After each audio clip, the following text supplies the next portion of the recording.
Hello, this is Matt on the Moon Lambo channel, and here's a story from Finance Feeds, which notes in their headline that XRP, although happens to be not performing the best out of the top 10 cryptocurrencies, at least at the moment that they published their story, indicated that, quote, Ripple may still save the industry from the SEC. And so I want to talk about that very topic right now.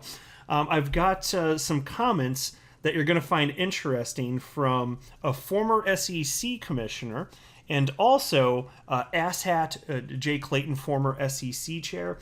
And the way he just did his, I tell you what, perhaps his most flippant remark, indicating exactly the lack of regard that he has for entrepreneurs in the blockchain space. It's rather disgusting. And I really do mean it. Like, this is, out of all the stuff that he said, this is, I would say, that certainly the most flippant. But I want to highlight that, and also, like, but on this topic of Ripple actually, since they're fighting the SEC, and seemingly, at least to this point, it seems like it's going rather well. Let's be real. If anybody that's in the know and following what's going on, all the happenings, yeah, it seems clear that Ripple is in a better position than the SEC. At least that's what the optics appear to be at this point. So happy to report that. But what ultimately will happen? Like, what are the implications if Ripple has a big victory? And in what regard? Like, what would that mean for the space? And so, especially with their fair notice defense. And so I want to share with you a couple comments from attorney Jeremy Hogan, who of course runs the YouTube channel Legal Briefs, just from earlier today on that exact topic. Give everybody a little expectation in terms of what it would actually mean if what we think and hope will happen actually does happen. And what if there's just settlement instead, though? Like, what if there's no clear victory? What if there's just settlement? So we'll talk about that too. But I do want to be clear that I do not have a legal or financial background of any kind. I am not offering legal or financial advice, and you definitely should not buy or sell anything because of anything that I say or write. I'm just an enthusiast who enjoys making YouTube videos, but it's purely a hobby just for fun.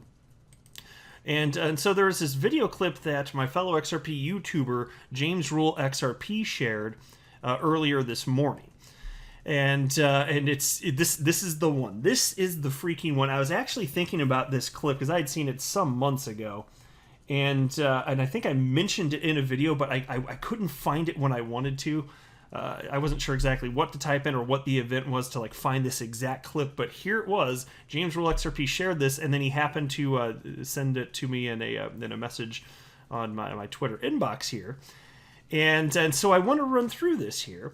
And so who is in this setting here? Well, if you look on the left right here where I'm circling, this is former SEC chair Joseph Grunfest, and on the right is asshat chairman, former SEC chair Jay Clayton. And then there's this guy right here. You can see the back of his head. I'm not sure who he is. It's not identified in this video clip, but he's just somebody in the crowd, and he had a question having to do with entrepreneurs not being so thrilled with what's going on in the space. And so this was before the lawsuit was brought against Ripple. And you should know this too before going further. As far as Joseph Grunfest, I wanted to highlight this. This is from December 27th of last year, so just 5 days after the SEC actually brought their complaint, the legal complaint against Ripple.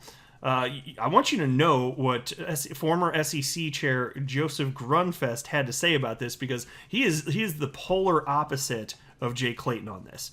And so take a look at this piece. This is from Bitcoin.com. Ripple lawsuit could invoke billions in losses to innocent third party, says former SEC commissioner. According to a letter to Jay Clayton, Grunfest allegedly said that the Ripple lawsuit was unprecedented, and there's, quote, no pressing reason compels immediate enforcement action. The views of a soon incoming administration and Congress as to the regulation of transactions similar to those at issue can differ substantially from current perspectives, end quote. The Grunfest letter details. And he further said the following. This is another quote here from former SEC Commissioner Grunfest. Simply initiating the action will impose. Let me pause there. He's talking about the action of suing the SEC suing Ripple. Simply initiating the action will impose substantial harm on innocent holders of XRP, regardless of the ultimate resolution. Upon learning of the proceeding, intermediaries will cease transacting in XRP because of the associated legal risk. The resulting reduction in liquidity will cause XRP's value to decline, end quote. And so this was written before the SEC actually did file the legal complaint. And so this was a former SEC commissioner warning Clayton, hey, this is a really, really bad idea to have, and you're going to harm investors. He was just warning Clayton, just so you know, this is what's going to happen. That's effectively what he was doing right here. And I think that history will show ultimately, when this is all said and done, that Mr. Grunfest is on the right side of history, and asshat Clayton absolutely is not. And so it's just so funny to see these polar opposites seen here now that we know how things have actually unfolded. And so what was the question posed to Clayton? Well, it was basically... actually, you know what? Actually, I did transcribe this part of it. It was actually kind of like a long-winded question, so I didn't want to transcribe the whole thing. I just want to get to the meat of this damn thing so you guys can understand what was actually being said, and I want to highlight the disgusting response from Jay Clayton. But here's the question from that guy in the crowd. He wrote, or he said rather, innovators, particularly in blockchain, but not only, they've decided to move their operations to Europe or Asia because they find that the regulatory environment is more favorable. And so right here, as he's laying out his question ultimately, you should see in the video, Jay Clayton, he just starts squirming. He's like, oh, you can just see it in his body movements right there. And he's like touching his face weird all of a sudden. Because before that, he just had his legs crossed. He's like got his fingers locked together, just sitting there. But then when this happens, he lifts up from his seat. He's like, oh, you can tell it's really good. It's like you can tell how the emotions are starting to run high up in him because he don't want to get challenged like this. He does not like this question right here. And so here's what Jay Clayton said in response to that. This is a quote. If people are leaving the U.S. because they think our model for raising capital from the general public is too onerous, just leave.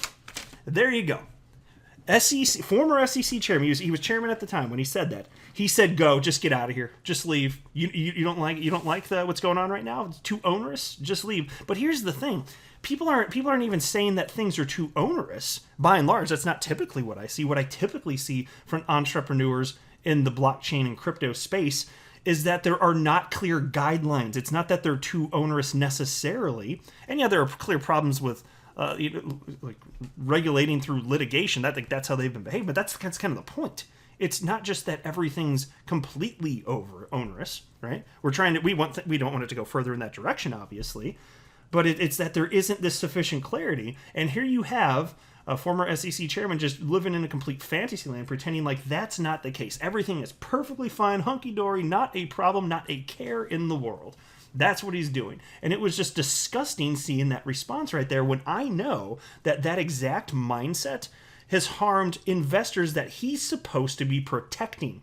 And as far as it concerns XRP holders, to the tune of billions of dollars. And yes, I know XRP is worth much more than it was before the complaint was brought. But understand that there's so many people that had a normal human reaction when the scary news came out, and they panicked because of the SEC, resulting in tremendous loss. So fine, yeah, holding, they didn't know that though. They could have lost everything. It all could have gone to zero. That was the fear. And they caused that fear in the market. They caused that fear in the people. They caused that financial devastation. And so fine, yeah, it bounced back, but we didn't know for sure that was going to happen. They sure as hell didn't. There's a reason that they panic sold, and there's his flippant response. Just leave, just get the hell out of here. He doesn't even care. He just doesn't care. Innovation, yeah, go overseas. We're just not going to provide clarity. That's exactly what he's saying right there. Really grinds my gears, folks. Really grinds my gears, which is why, as I was stating at the outset of this video, Ripple actually, and I mean, the article, like that point was right. Ripple may save the industry from the SEC. Possibly. We need to see where this goes.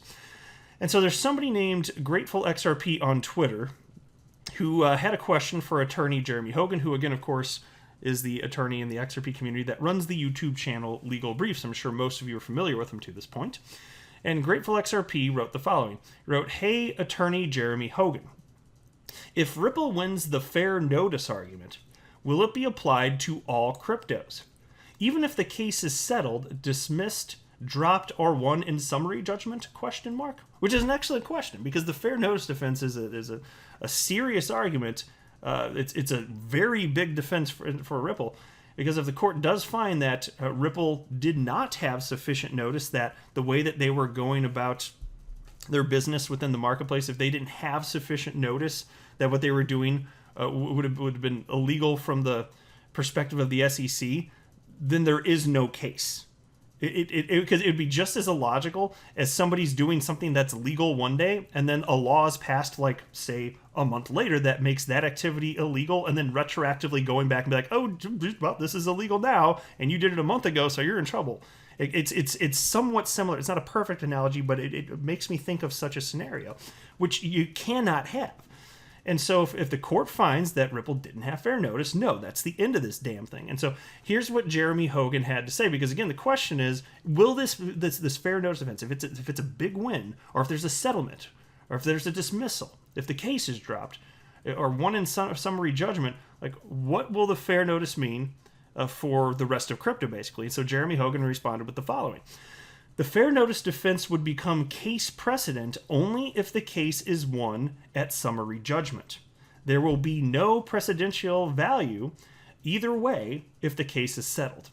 And so the good news will be for XRP holders, once this is done, the SEC can't come back and attack Ripple again. Like, it's done. It's freaking done. So we'll be in the clear. We'll be the first through the gate. But that won't necessarily help you with any of your other crypto holdings, because the SEC, it looks like they're just going on a rampage and they're going to attack everything that they can possibly attack. And so, yes, I'd rather have legal certainty, but again, the good news is, at least for us XRP holders, even if we don't have clarity for the entire space, and that that's a lofty goal. I would like to see it. I think we all would.